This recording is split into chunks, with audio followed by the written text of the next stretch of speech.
de montrer, bien mettre en avant la non-tolérance de ce type de situation, de ce type d'agissement de la part de l'employeur pour que justement les salariés soient cadrés par rapport à ça et qu'on ne s'autorise pas à ce type de comportement dans le monde du travail. Merci, merci Lucie. On prend beaucoup de retard, mais les questions sont intéressantes. On a d'autres questions, d'autres remarques dans le chat qu'on prendra plus tard. Je vous propose de passer la parole à Catherine. D'ailleurs, effectivement, vos interventions sont une bonne transition. Donc, Catherine, je vais effectivement reprendre la main un instant. Peut-être vous présenter, Catherine, rapidement pendant que je lance le diapo. Pardon, voilà. Allons-y. Vous entendez là? Oui. Donc, bon, moi, je suis psychologue du travail et intégrative et psychopathologue du travail, membre du réseau Souffrance et Travail. De ma deuxième vie professionnelle, sachant que la première, je suis toujours d'ailleurs docteur en pharmacie et j'ai travaillé en management de projets internationaux et affaires réglementaires dans l'industrie pharma en tant que salariée puis consultante. Donc, je connais assez bien l'entreprise, je connais bien les harcèlements sous les différents aspects. Et à ce jour, donc depuis, donc je suis à mon compte depuis 18 ans maintenant. Et depuis 2006 en temps partiel et 2015 à plein temps, j'accompagne les personnes et les entreprises en formation et en bilan, bien souvent pour soit sortir du burn-out et du harcèlement, soit pour remettre du bien-être en entreprise, enfin des relations de travail saines, en tout cas sortir de la situation par le haut. Ça peut se faire de différentes façons. Vous avez des sociétés qui interviennent et qui veulent, via des managers de transition, remettre le bien-être en entreprise et ces managers sont prisonniers des flux manipulatoires déjà existants, un peu comme l'histoire des singes et de la culture. Je ne sais pas si vous connaissez cette histoire. Qui dit que finalement, dans une salle où on fait un essai, une fois qu'on a enlevé tous les singes qui avaient été stressés, eh bien, les pratiques culturelles continuent alors que la cause a disparu. Voilà, j'accompagne aussi les personnes via leur compte personnel formation, en bilan professionnel sur la raison d'être et de l'aide à la création d'entreprise pour sortir par le haut, puisque souvent, suite à un harcèlement, les gens se sont ont réalisé dans quel écart ils étaient par rapport à la propre vie. Et je fais aussi régulièrement des dossiers d'analyse de situation du travail qui servent pour les médecins et pour les juristes pour expliquer justement pourquoi la personne en est là. Et à ce titre, ça fait plusieurs années que j'ai eu la chance que des burn-out soient requalifiés en maladie professionnelle, puisqu'on avait réussi à prouver que c'était bien la situation globale de l'entreprise qui avait mené le salarié à cet état-là. Donc pour moi, il n'y a pas de salariés faibles, il y a plutôt des organisations qui sont peut-être toxiques ou en tout cas qui ont des pratiques managériales insoutenables pour cette personne et voire souvent pour d'autres personnes, ce que vous l'avez dit dans le chat. Et donc, il faut connaître comment fonctionne et le travail et les pratiques de management pathogènes. Voilà, donc c'est sous cet angle-là que je vais axer ma présentation. On sautera toutes les diapos, Marinella, qui correspondent à l'intervention oui, bien sûr. Précédente. Voilà, donc on va commencer par la base, qui est pas encore ancrée dans les mœurs, si je puis dire. C'est travail prescrit, réel du travail, travail réalisé. Donc, pour répondre à la question comment se font les relations en entreprise, eh bien, il y a une sorte de, d'idéologie, j'ai envie de dire, que plus on est nombreux dans l'entreprise, plus on fait de procédures et plus le travail va se faire. Et à l'extrême, on va remplacer les êtres humains par des algorithmes et tout va aller bien. Eh bien non, rien n'est moins sûr parce que ça, c'est ce qu'on appelle réaliser le travail prescrit, donc la commande. Je vous donne un ordre et vous l'exécutez. Et en fait, ça correspond à 20-40% du temps de travail. Et ce qu'on appelle le réel du travail, c'est tout ce que les salariés font pour faire que le travail se fasse, en tenant compte des savoirs, de la combinatoire des savoirs, des relations affectives entre les individus, de l'historique des groupes, des normes, des valeurs et des croyances individuelles et collectives, des tensions qu'il y a ou pas, etc. de la discussion sur les règles de métier. Et ça correspond à 60 à 80% du temps de travail. Donc, si je vous donne un exemple concret, pour préparer cette réunion, eh ben, avec Marinella, on s'est parlé, j'ai fait mes diapos en amont, ça m'a pris un certain temps. Marinella, on a échangé aussi. Ben, tout ça, c'est du temps masqué, comme on dit. Tout ce que vous appelez temps masqué, en fait, c'est ça qui correspond au réel du travail. Le temps masqué correspond quand même à 60 à 80% du temps de travail. Donc, si ça n'est pas reconnu dans les objectifs, ben, ça pousse les salariés à être en souffrance et à ne pas le reconnaître eux-mêmes. Donc, ça, déjà, il faut que vous reconnaissiez par vous-même, parce que quand il y a une accélération du travail, c'est parce que le réel du travail est bien établi qu'on peut aller à une vitesse supérieure. Donc, la diapositive suivante, c'est ça qui ferme, c'est quand le réel du travail, oui, vous pouvez passer la suivante, Marinella, voilà, est en place, qui fait que la somme d'individus se transforme en groupe qui fonctionne. Donc, pourquoi c'est comme ça? Parce qu'en fait, l'entreprise et le monde dans lequel on est et la famille, tout ça, ce sont des systèmes. C'est quoi un système? C'est un ensemble d'individus. Et par définition, un système est en équilibre constant. Dès qu'un élément du système fait défaut, l'équilibre est rompu et le système se rééquilibre. Donc, il y a une seule chose qui est constante, c'est le changement. Ce n'est pas possible de ne pas changer. Tout est adaptation chronique. Donc, la diapositive suivante, y compris notre corps, il s'adapte. Et donc, c'est pour ça que le travail est un outil de développement de soi et de développement du lien social, donc développement de l'identité, parce que comme vous êtes confronté sans arrêt à des difficultés, des nouvelles situations, en fait, vous devez développer des trésors d'ingéniosité tout seul ou avec vos collègues, quitte à développer des nouvelles règles de métier en discutant en groupe sur comment faire le travail. Voilà. Et après seulement, on peut faire une procédure. Mais on ne fait pas d'abord les procédures, ensuite faire rentrer les gens ou les situations chausse-pied là-dedans. Donc, quand le travail s'effondre, notre identité peut s'effondrer et c'est pour ça que le travail peut tellement faire souffrir. La diapositive suivante. Donc, d'ailleurs, il y a une étude de Berkeley qui a été faite et qui dit que l'épanouissement au travail se fait selon 4 grands critères. 1, être connecté à sa raison d'être, c'est-à-dire qu'est-ce que vous venez faire sur Terre, qu'est-ce que vous venez chercher au travail. 2, d'être connecté aux autres. On voit qu'on a été assez malmenés ces 2 dernières années là-dessus. 3, connecté à un monde plus grand que soi. 3, on est connecté à un monde plus grand que soi. Et 4, être généreux. En gros, on récupère ce qu'on a semé. Voilà. Et tout ça, ça se passe sur les 3 plans, évidemment, individuel, entreprise, groupe, entreprise et même société. Et quand tout ça fonctionne en commun, à ce moment-là, on peut espérer être épanoui au travail. Et qu'est-ce qui fait qu'un salarié reste engagé dans son travail? C'est que dans le travail qu'on lui propose, il trouve une façon de nourrir sa raison d'être. Donc, voilà, ça c'est la base.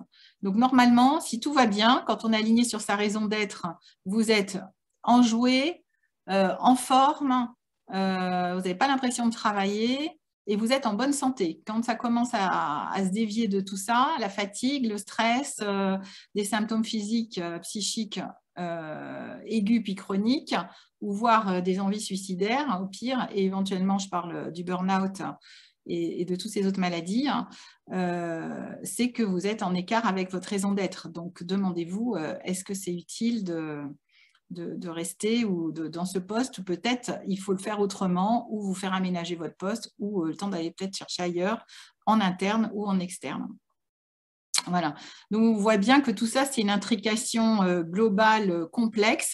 D'ailleurs, la définition de la santé de l'OMS parle bien d'état il relie la santé à un état complet de bien-être physique ou psychique et social, et pas seulement une absence de maladie ou d'infirmité.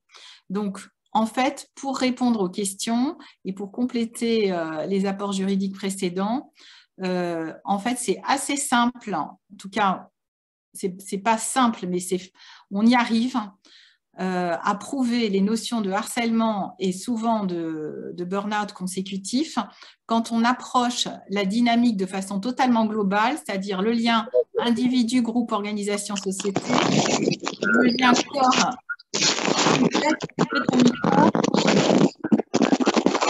Je vais couper vos micros, sinon je vais être obligée de le faire. Merci. Couper automatiquement, parce que là, je n'entends pas. Donc, il faut avoir Sylvia. Pour le deuxième interlocuteur aura lui aussi. Marinella, est-ce que tu peux couper les micros des personnes qui ont oublié de couper le leur, s'il te plaît? Il faut bien garder son fil rouge en tête et en même temps. Donc, je vais essayer de continuer malgré le bruit de fond. Donc, pour approcher une situation, il faut sortir de la dynamique du pauvre salarié victime d'un mauvais patron, mais voir quelle est la dynamique entre individu, groupe, organisation, société, entre le lien corps, esprit, émotion, énergie vitale ou corps, cœur, tête, et puis éventuellement le lien passé, présent, futur avec tout ce que ça concerne de culturel, de transgénérationnel, éventuellement d'inconscient collectif. Donc, où commence le harcèlement? Je vais passer parce que la juriste a très bien expliqué tout ça. Donc, je voulais juste dire que il y a beaucoup de personnes qui peuvent être harceleuses sans le vouloir, en fait. Donc, évidemment, une personne de l'entreprise, ça peut être un subordonné, enfin un chef, mais ça peut être aussi un subordonné. Ça peut être aussi des personnes extérieures liées au travail, comme des conjoints de salariés ou des formateurs externes.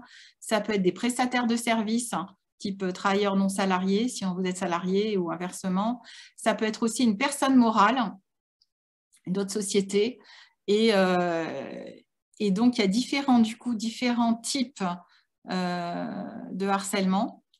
Donc, je vais passer rapidement parce que ça a été vu. Donc, le harcèlement individuel qui est le plus classique, parce que c'est celui qui a été décrit en premier par Marie-France Irigoyen, où on parle d'une personnalité obsessionnelle, souvent un pervers narcissique ou quelqu'un porteur d'une pathologie de caractère rigide, obsessionnel, et qui veut humilier, intentionnellement briser, casser, détruire l'autre.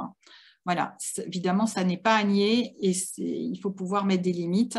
Et souvent, quand vous avez une personne comme ça dans l'organisation, en cascade, il y en a plein d'autres parce qu'il y a ceux qui vont éventuellement suivre pour avoir la paix et puis ceux qui vont peut-être dire, au moins de façon parallèle, je ne suis pas d'accord avec la façon dont tu as été traité, je vais t'accompagner pour aller voir le médecin du travail car ton agression verbale peut être mise en arrêt de travail. Moi, je vais vous parler de cette autre approche complémentaire qui correspond au changement profond qu'on vit depuis quelques années et qui s'accélère sur les modèles organisationnels du travail et les pratiques managériales qui sont souvent mises en œuvre en entreprise. En effet, souvent, quand il y a un harcèlement, il est cautionné de façon plus ou moins consciente par l'entreprise. On va dire il y a plutôt des organisations qui permettent le harcèlement et d'autres quand tout est clarifié, simplifié, qui empêche. D'accord ? Donc, dans le harcèlement transversal, ce sont des équipes qui vont élire un bouc émissaire à l'intérieur du service pour dire nous, on va tous très bien et le problème, c'est lui. Donc, la personne harcelée, du coup, peut plonger. Il faut savoir que si vous êtes dans ce cas-là, d'abord, il faut parler, il ne faut pas rester dans votre coin et il ne faut pas prendre pour argent comptant ce qui vous est dit et ne pas participer au déni collectif qui est instauré. Voilà. Donc, il faut avoir conscience dans la situation dans laquelle vous êtes. Vous avez ce qu'on appelle le harcèlement stratégique qui vise l'effondrement émotionnel d'un sujet dont on cherche à se débarrasser en contournant les procédures légales de licenciement.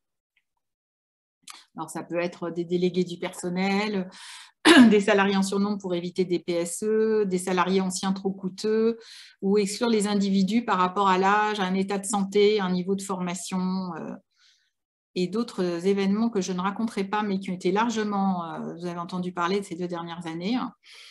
Il y a le harcèlement institutionnel où là, on vous fixe des objectifs de poste totalement irréalistes.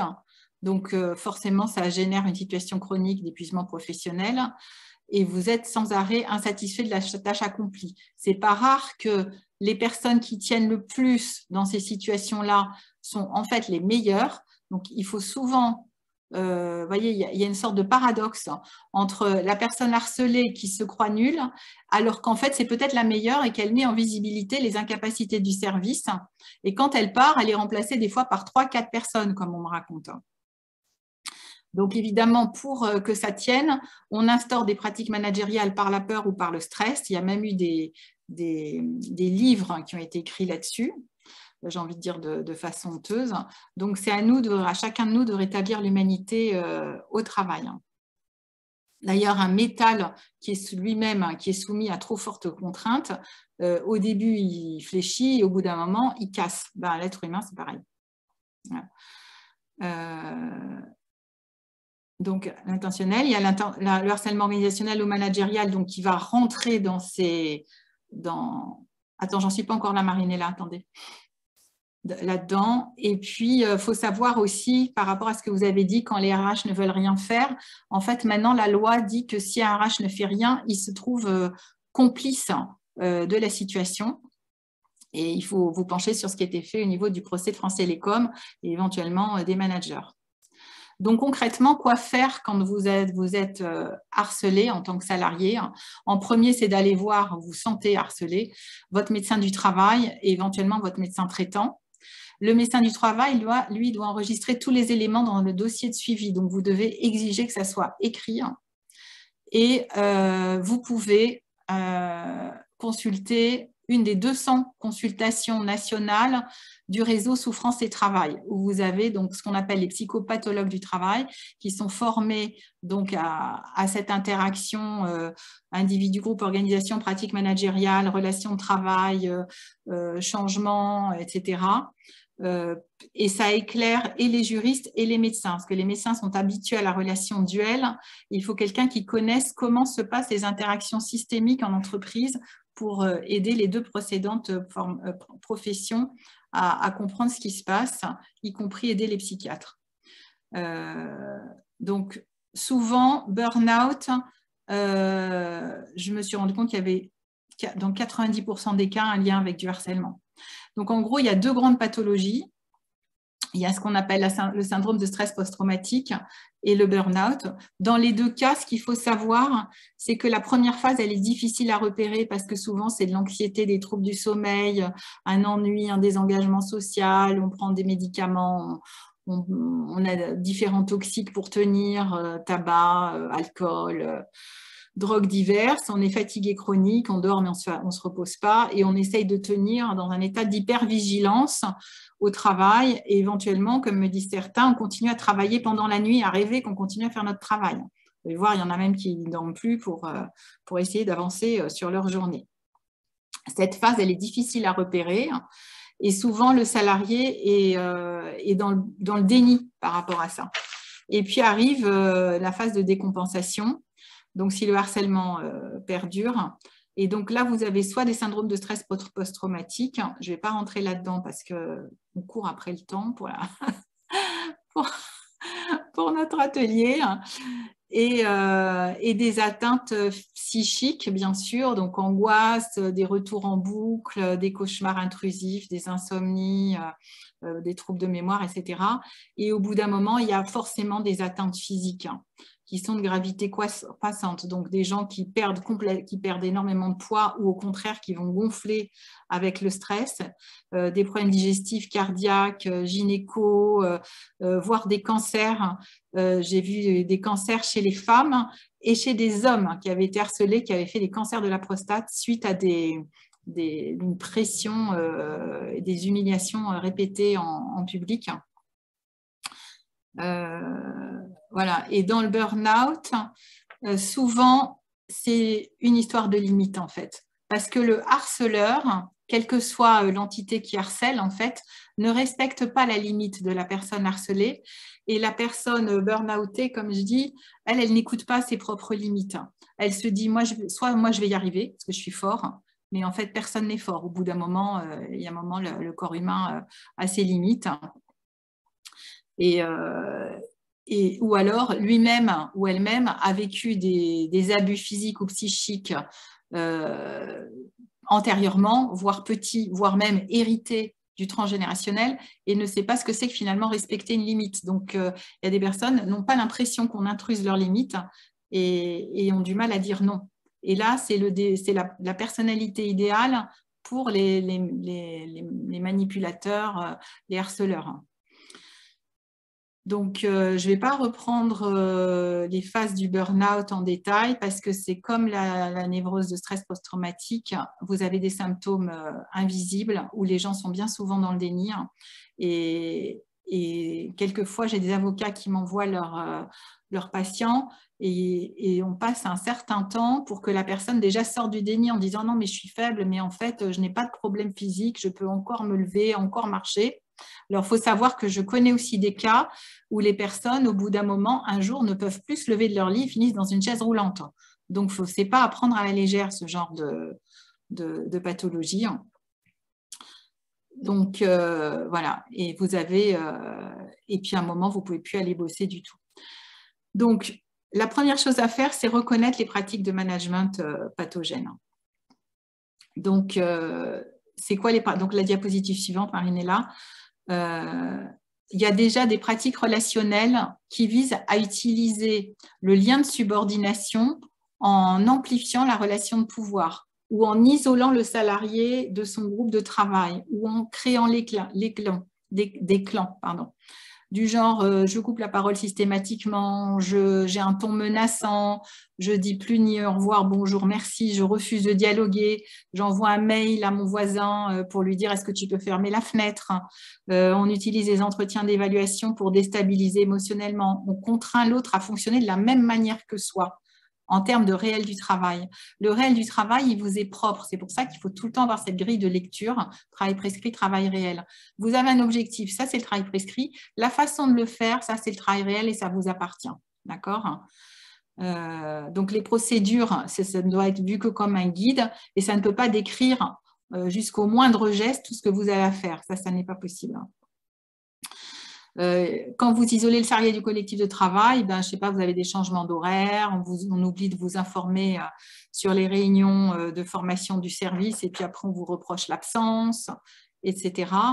Et dans la création de clans, malheureusement, vous avez des pratiques managériales qui visent à ça, où on va féliciter une entreprise qui a eu dans le pôle d'excellence, honir les autres, shooter les uns, ranker les autres. On est complaisant pour les uns, on est rigoureux pour d'autres. Voilà, non, ça n'est pas acceptable. Il y a aussi des pratiques disciplinaires persécutives ou punitives pour mettre le salarié en situation de justification constante. Donc ça, c'est facile avec les nouvelles technologies. On peut même vérifier maintenant jusqu'où et quand vous êtes connecté, ce que vous faites, combien de temps vous avez passé sur un fichier, etc. Vous avez aussi tout ce qui est pouvoir de direction qui peut entraîner la perte de sens du travail, où les personnes vont travailler de façon trop séquencée sans avoir de vision globale du travail, appliquer des normes de qualité, par exemple le mode dégradé au travail, qui sont en conflit avec leur valeur de faire du bon travail, des injonctions paradoxales. On doit refaire une charge, une action déjà faite. On vous donne des objectifs, on ne vous donne pas les moyens. Vous avez aussi des personnes qui vont mettre en scène votre disparition. On vous supprime des tâches ou des postes de travail. On vous efface de l'organigramme ou du papier en tête, etc., etc. Voilà, donc ça, c'est pratique.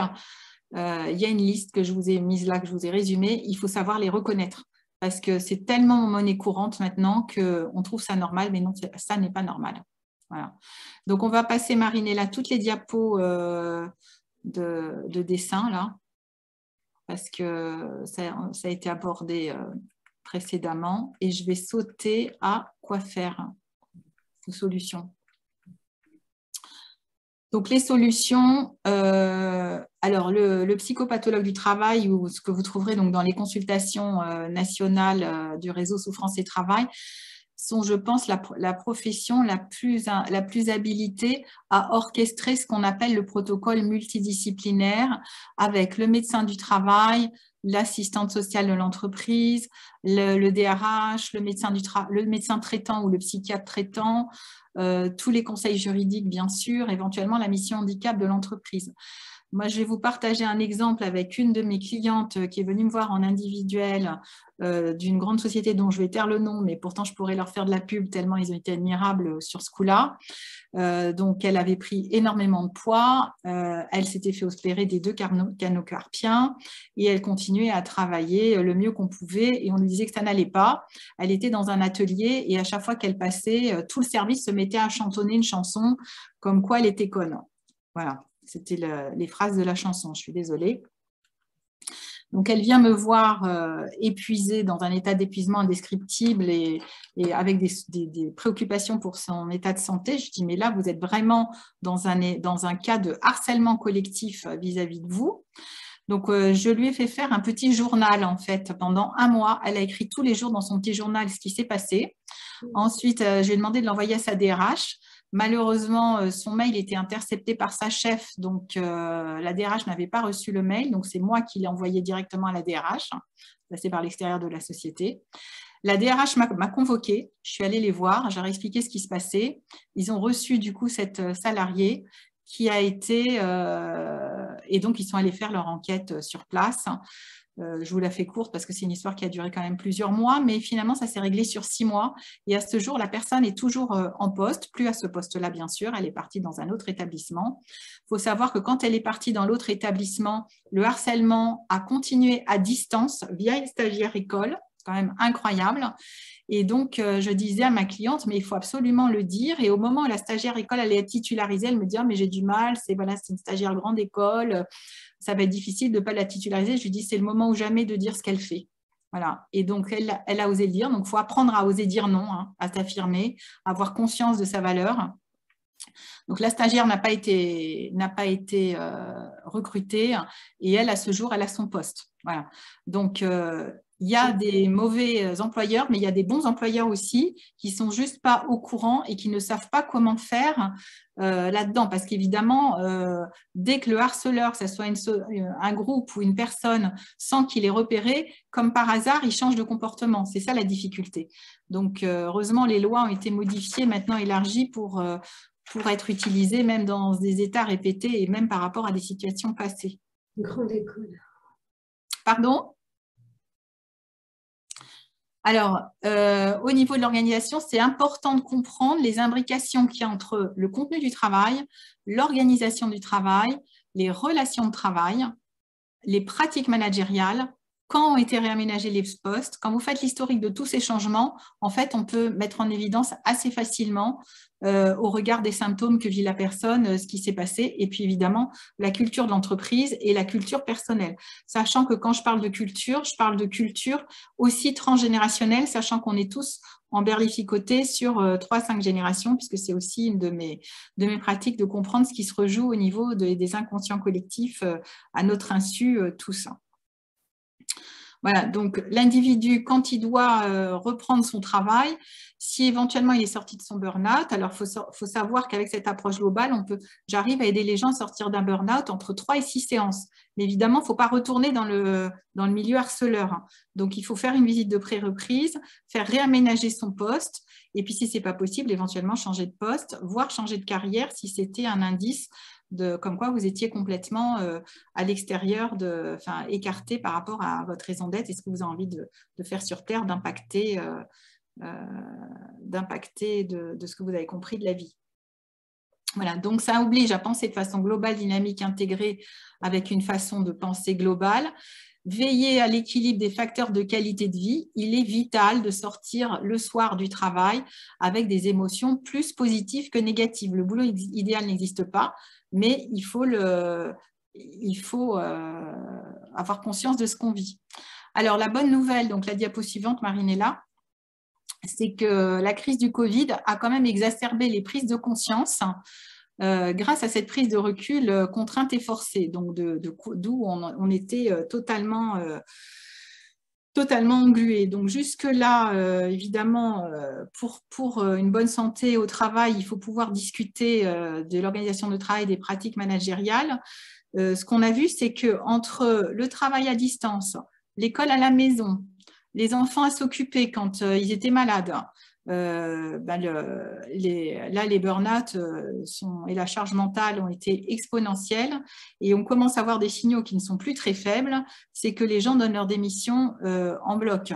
Moi, j'ai une collègue qui est chez un gros cabinet de conseil international qui m'a dit c'est terrible, on recrute des ingénieurs ou des commerciaux grandes écoles, je les forme pendant 4 ans et finalement, ils s'en vont même pas à la concurrence.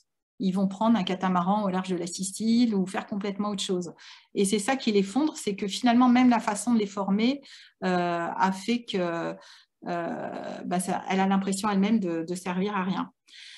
La diapositive suivante, il faut absolument être vigilant au triangle de Karpman qui est à l'œuvre dans toute situation de harcèlement, c'est-à-dire dès que vous voyez la place bourreau, sauveur ou victime, je ne vais pas rentrer là-dedans, il faut savoir que le triangle tourne. Donc, c'est ni bourreau, bon, ça on essaye d'éviter, ni victime, ni sauveur. Comment on sort de ça? En posture adulte-adulte, en reprenant la responsabilité de soi, en ayant une vision globale de la situation dans laquelle on est pris. Et ça, du coup, il faut vous faire aider parce qu'on ne peut pas se voir de l'extérieur quand on est dans la situation, y compris pour moi qui connais les trucs.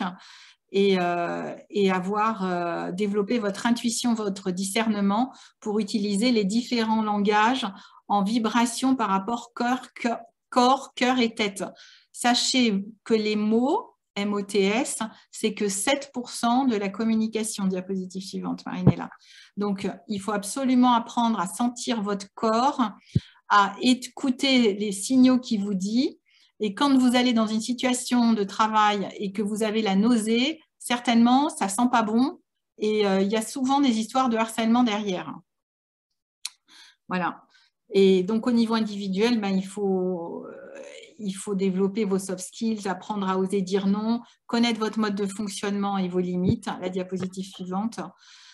Comprendre comment vous fonctionnez, qui vous êtes, pensez aux 4 questions de l'âme de Deepak Chopra. Qui êtes-vous? Quelle est votre raison d'être? Qu'est-ce que vous voulez vraiment? Le savoir, l'exprimer, le poser. Comprendre qu'il y a de l'inconscient collectif et des valeurs masculines et féminines à l'œuvre chez chacun de nous, qu'on est tous en lien et qu'il faut comprendre dans ce que vous vivez, ce qui vous appartient, ce qui appartient aux autres, là où vous êtes miroir d'une situation qui est plus grande que vous et vous faire aider pour sortir de là. Voilà, je vais arrêter là pour laisser la place à Anne-Céline et je vous remercie de votre attention. Diapositive de fin, Marinella, je pense que ça doit être bon. Oui. Voilà, donc je ne peux que vous engager à vous rapprocher du réseau Souffrance et Travail. Il se trouve que moi, j'ai la chance d'être en plus organisme de formation et de bilan. Et puis, j'ai mis une petite référence, un clin d'œil à la société à tout genre qui est en train de développer de façon très, très fine les rapports de genre au travail, en sachant qu'en fait, c'est vraiment le féminin et le masculin à l'intérieur de chacun de nous, et pas les hommes contre les femmes. Voilà, je vous remercie de votre attention. Merci Catherine pour cette présentation. Oui, vous pouvez peut-être nous en dire un petit peu plus sur le réseau Souffrance et Travail, que je connais mal, peut-être que nos participantes connaissent, mais un éclairage serait le bienvenu. Oui, alors c'est un réseau qui a été monté par Marie Peset, qui elle-même a été harcelée à l'hôpital et qui est professeure au CNAM, enfin qui était, parce que maintenant elle est à la retraite, mais très très active dans ce réseau. Et elle continue à nous former, à nous superviser. Donc c'est un réseau national et dans les dom-tom aussi. Et les gens qui sont là bonjour Claire, les gens qui sont dans ce réseau ont cette vision globale multidisciplinaire. Vous avez aussi des avocats spécialisés dans cette vision systémique. Et on est là en support pour toutes les autres professions qui interviennent, qui ne sont pas membres du réseau. Donc, c'est vraiment c'est une plaque tournante, on va dire. Et franchement, moi, je mesure tous les jours combien cette formation systémique au travail est un enrichissement par rapport à la psychologie clinique classique qui est nécessaire aussi. Hein. Tout est nécessaire. La médecine est nécessaire, les juristes sont nécessaires. Mais par contre, il faut travailler la main dans la main, de la même façon que quand il y a une situation de harcèlement au travail, il ne faut surtout pas rester isolé, parce que quand vous commencez à discuter avec les gens, évidemment, vous n'allez pas discuter avec les copains des harceleurs, vous essayez de trouver les bonnes personnes, d'où intuition, discernement, vous vous rendez compte qu'en fait, vous n'êtes pas la seule ou le seul, et que ça se reproduit ou que ça s'est reproduit dans le temps. Oui, ce qui demande quand même un travail sur soi, ou en tout cas un recul par rapport à la situation, hein, Catherine, si je suis. Tout à fait. Et pour avoir ce recul, il n'y a pas de miracle, il faut se faire aider. Parce que, encore une fois, c'est comme, voilà, je vous parle, vous voyez mes yeux, mais moi, je ne les vois pas, mes yeux. Donc, je ne sais pas quelle tête je fais, je ne vois pas ma tête. Enfin, je la vois là parce qu'on est sur Zoom et qu'il y a la photo, mais je ne sais pas, si on n'était pas sur Zoom, je ne saurais pas quelle tête je fais quand je vous parle. Et ben, c'est la même chose. On ne peut pas savoir la perception que les autres ont de nous. Il faut trouver quelqu'un qui arrive à vous régler, enfin, à vous expliquer votre mode de fonctionnement par rapport à votre perception. Et là, je suis désolée, on est 7 milliards sur Terre, il y a 7 milliards de perceptions différentes. Chaque être est unique, même si les pathologies sont similaires. Et c'est en ça que les personnes sont uniques. Il faut comprendre quelle est la partie de votre construction psychique qui a été embarquée dans cette machine à broyer pour certaines organisations. Heureusement, toutes ne sont pas comme ça. Il y a des entreprises qui sont bien. Voilà. La transition avec Anne-Céline. Ouais. Alors, attendez, je voulais juste rajouter une chose. Je n'aurai pas le temps de parler de l'exercice, mais c'est vrai qu'il y a aussi des équipes qui harcèlent leurs chefs. Je vois ça de plus en plus, malheureusement. Et il faut savoir que ça se renverse aussi. Voilà, on peut s'en sortir. J'ai eu des cas de figure où OK, il y a l'étude à faire par le CSE, mais on peut faire aussi des études parallèles pour essayer d'aller dénouer ce qui est caché, parce qu'évidemment, il y a tout un système parallèle caché, vous avez bien compris, et peut-être renversé, mais je n'aurai pas le temps de présenter cet exemple. Je passe la parole à Anne-Céline. Merci pour votre attention. Catherine, Anne-Céline, donc Blanc, qui DRH de la compagnie du lit. Anne-Céline, c'est à vous. Alors, bon, pour compléter ce qui a été dit et sous un angle un peu différent, moi, je voulais vous partager déjà un constat, puisque c'est la journée de la femme et que finalement, on parle de harcèlement, mais on parle aussi du coup d'inégalité, puisque dans le harcèlement, la relation n'est plus équitable. Et donc, cette inégalité, elle a un coût. Parce qu'on voit que finalement, sur la période de 2009 à 2019, donc sur 10 ans, les 15 entreprises du CAC 40 qui ont le plus forte proportion de femmes affichent une croissance de 240% contre 43% pour les entreprises qui n'ont pas de femmes à leur tête. Donc finalement, cette inégalité des sexes est un long chemin caillouteux qui demande ambition et ténacité, et que finalement, au-delà de la mixité, c'est aussi la question de la diversité et de l'entre-soi, et qui renvoie aussi du coup à des questions de harcèlement. Tout à l'heure, Catherine parlait du triangle de Karpman. Moi, je voudrais juste évoquer avec vous le syndrome de l'imposteur, qui est bien souvent aussi une situation dans laquelle peut se mettre le harcelé, puisque le syndrome de l'imposteur, par définition, c'est quelqu'un qui manque de confiance en elle ou en lui, et alors qu'il a toutes les compétences qu'il est nécessaire d'avoir. Et cette personne-là attribue sa réussite à ses collègues ou à la chance. Et c'est vrai que bien souvent, encore une fois, dans le harcèlement, on peut aussi se mettre dans une situation, mettre en exergue, ou tout du moins être victime du syndrome de l'imposteur. Et dans ce cadre-là, du coup, ne pas pouvoir rebondir. Et là, je rejoins aussi ce que disait Catherine, c'est le regard de l'autre et le regard d'un intervenant qui va vous permettre de sortir de cette situation-là. Enfin, je voudrais dire rapidement, parce qu'on parlait aussi, enfin, il y avait des questions sur quels sont les conseils, comment est-ce qu'on peut s'en sortir de ces situations de harcèlement, etc. Je pense que c'est important, Catherine parlait aussi de notions de perception, c'est important de s'approprier ses ressentis et de le communiquer à ses pairs. Et puis, parce que bien souvent, dans le monde de l'entreprise, pendant des années, on a dit, vous arrivez, vous laissez vos émotions à la porte, et puis finalement, vous prenez votre rôle et vous êtes voilà, la fonction pour laquelle vous avez été recruté. Mais ce n'est pas si simple que ça. On est bien plus que ça. Et comme également le disait Catherine, on fait partie d'un tout, de la systémique, et il faut avoir une vision holistique de tout ce qu'est l'individu. Également, pour rebondir aussi sur la journée de la femme, un petit conseil, enfin, en tout cas, ce que j'ai vécu ou ce que je perçois aussi dans l'entreprise, c'est que parfois, en tant que femme, on a tendance à partir avant d'être partie. c'est-à-dire à se projeter et donc du coup à ne pas vivre l'instant présent ou tout du moins du coup à se limiter dans nos postures et ce qui peut encore une fois aussi amener à des situations de harcèlement. Et enfin, pour terminer, donc, je pense que dans le monde dans lequel on vit, on s'aperçoit que la sororité, donc le fait de s'entraider entre femmes, est quelque chose de très important. Et je pense qu'aussi dans des situations de harcèlement, il faut savoir s'appuyer les unes sur les autres. Enfin, je voudrais pouvoir évoquer des espoirs au niveau, alors pas de harcèlement, mais plutôt de l'égalité entre les femmes et les hommes, puisque en décembre 2021, donc la loi Rixain a été votée, avec donc pour ambition d'avoir dans les entreprises de 250 salariés 30% de femmes au comité de direction en 2027 et 40% en 2030. Et en fin de compte, la loi Rixain vient compléter la loi du 13 juillet 1965 qui autorisait une femme à ouvrir un compte bancaire en leur nom et à travailler sans le consentement de son mari.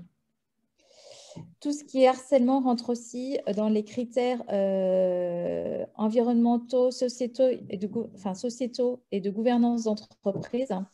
Et je pense que justement, il y a aussi une ouverture par rapport à ça pour se prémunir à terme sur justement tous les engagements qu'on appelle engagements ESG de l'entreprise au regard de l'environnement dans lequel on évolue. Et enfin, pour terminer, je pense que seul un leadership plus inclusif et plus diversifié permettra de résoudre justement ces problématiques de harcèlement auxquelles on est tous plus ou moins confrontés, soit en tant que salarié, soit en tant que manager. Et pour ce faire, afin d'accepter et tout du moins de réduire ce harcèlement, à mon sens, il convient donc d'écouter l'autre et d'accepter son altérité plutôt que de vouloir le faire entrer dans son monde et de vouloir le mettre à sa main. Voilà pour ma vision au niveau de l'entreprise.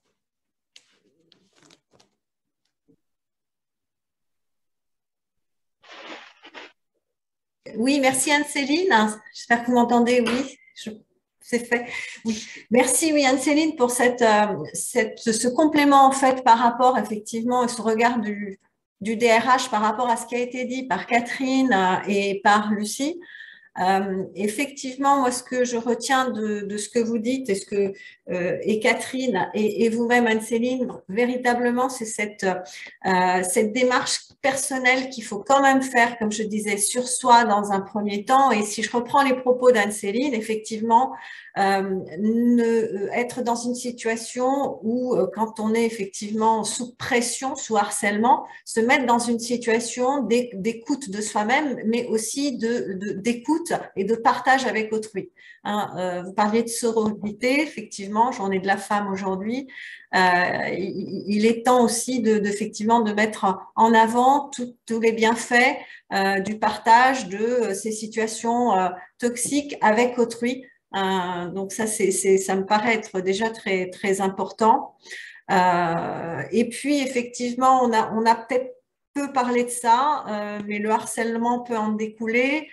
C'est effectivement l'organisation du travail qui, avec effectivement le Covid, a été bouleversé. Alors, évidemment, bouleversé sur le côté positif, que la question donc, du management est revenue en première ligne avec le distanciel, mais il y a aussi un côté, comme on disait, un petit peu moins positif, effectivement, en particulier avec tous ces algorithmes, tous ces nouveaux process organisationnels de suivi et de contrôle qui participent à un mal-être au travail et qui peuvent être le terrain du développement du harcèlement.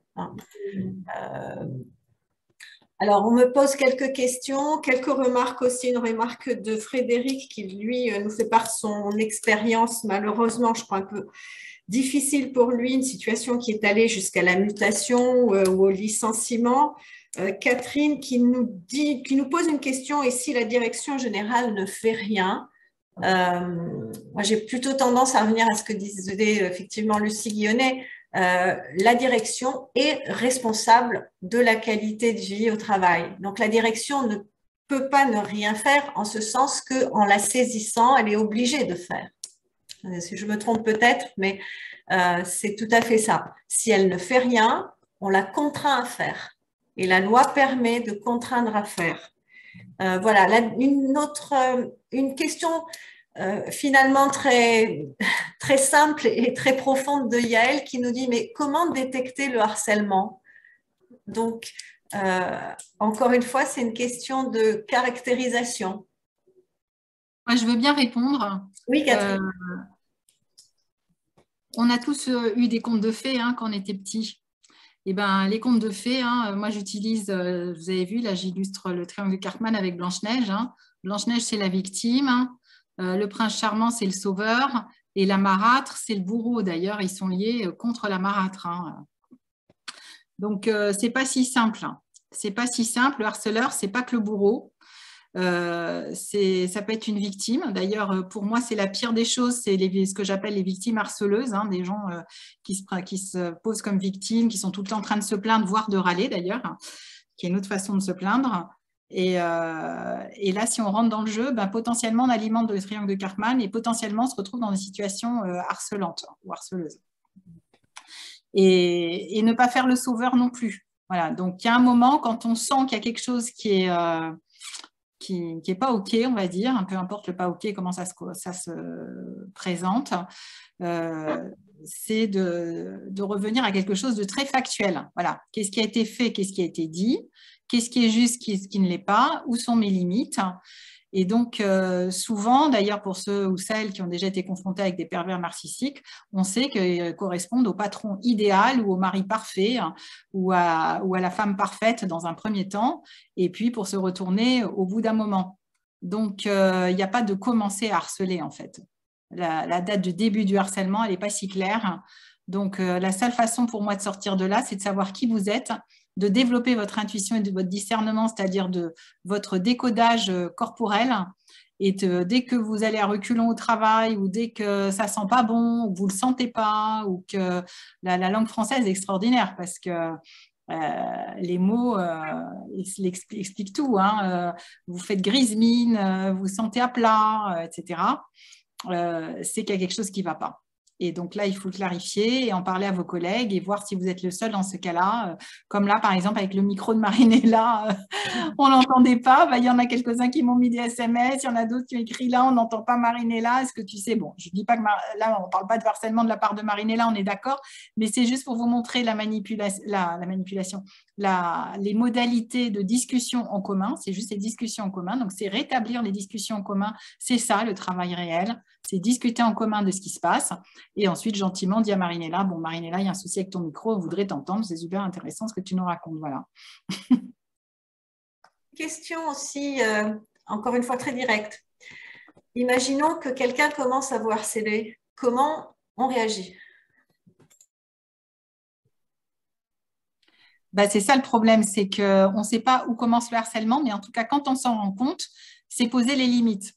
Alors après, j'imagine qu'il y en a qui ont entendu parler de la communication non violente. Bon, ça, c'est vraiment un outil à connaître. Il y a des choses à connaître. Moi, j'utilise beaucoup les accords Toltec et ce que j'ai appris chez Deepak Chopra en Ayurveda, en sciences de la vie. Mais faut savoir que des fois, il vaut mieux se taire. C'est-à-dire que quand vous voyez que vous êtes harcelé, c'est dire, oula, là, je suis peut-être face à un harceleur, je vais vérifier si j'ai bien raison. Parce qu'en fait, une fois qu'on a compris qu'ils ne veulent pas être mis en visibilité, ne veulent pas être mis en défaut publiquement, il suffit de regarder comment ils fonctionnent et d'agir au bon moment. Donc, la CNV ne doit plus être utilisée face à un harceleur. Moi, je pense que vous avez identifié un harceleur, il ne faut plus rien dire. Il faut être super factuel. Et vous entraider avec vos collègues. Rebelote, un collectif de travail vivant, des collègues avec qui vous discutez. Après, pour le retour du retour de ce que j'entends aussi dans mes entretiens, il y a parfois, quelle que soit la manière dont vous réagissez, c'est-à-dire que vous essayez d'arranger les choses, vous changez en fait, vous adaptez finalement votre comportement à la personne, ce qui ne devrait pas être le cas, puisque c'est pas aux personnes victimes d'harcèlement qui doivent adapter leur comportement, mais bien l'auteur de harcèlement qui qui doit bien prendre conscience de sa situation.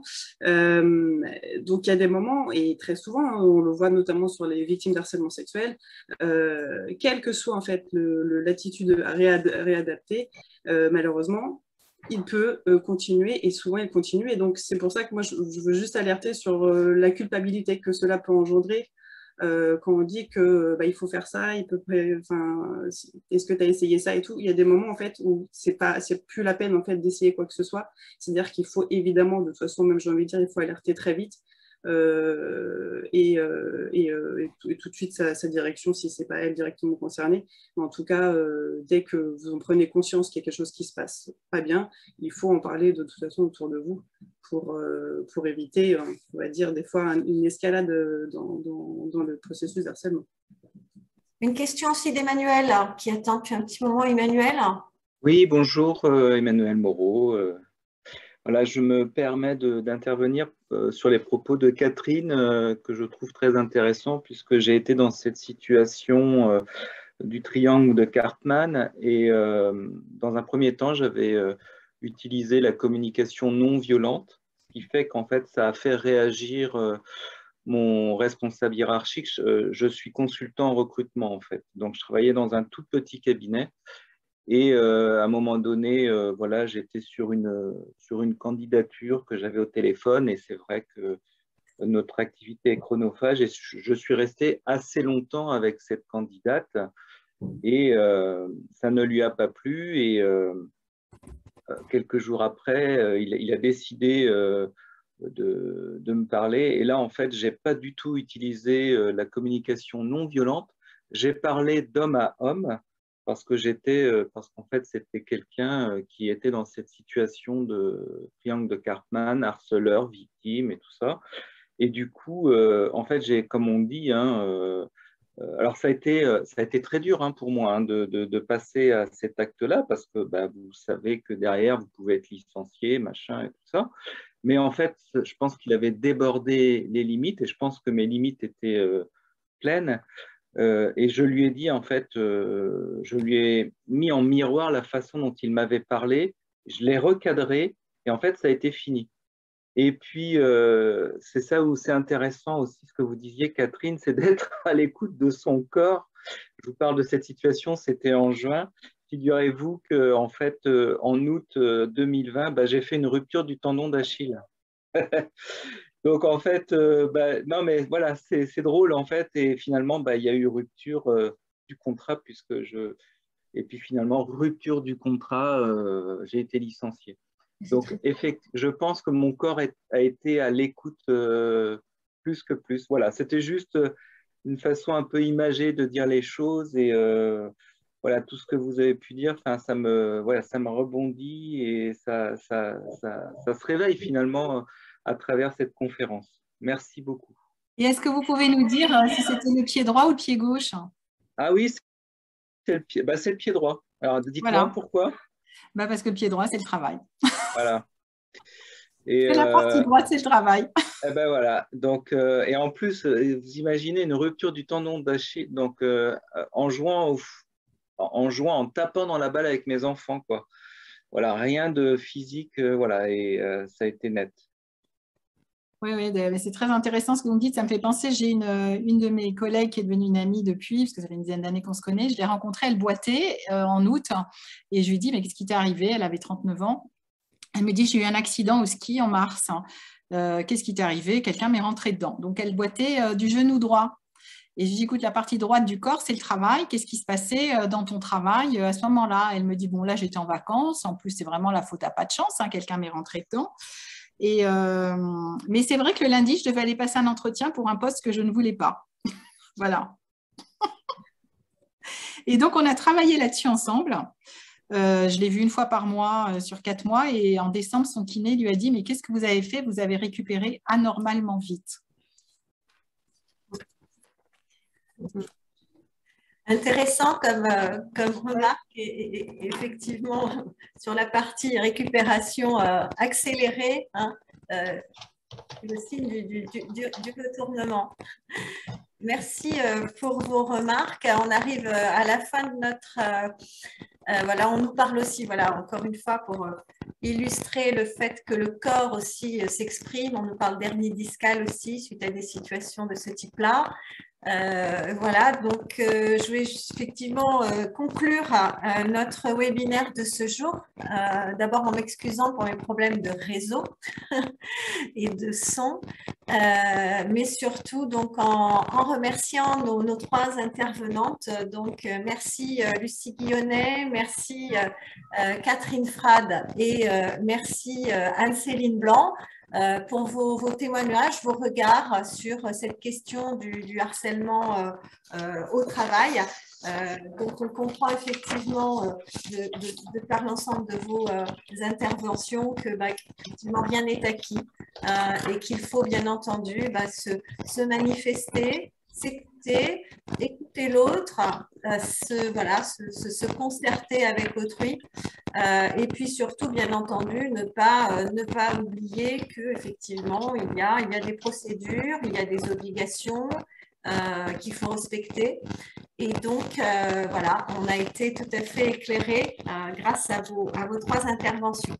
Merci à vous tous et je vous souhaite une excellente fin de matinée et à très bientôt, j'espère, sur nos webinaires RH.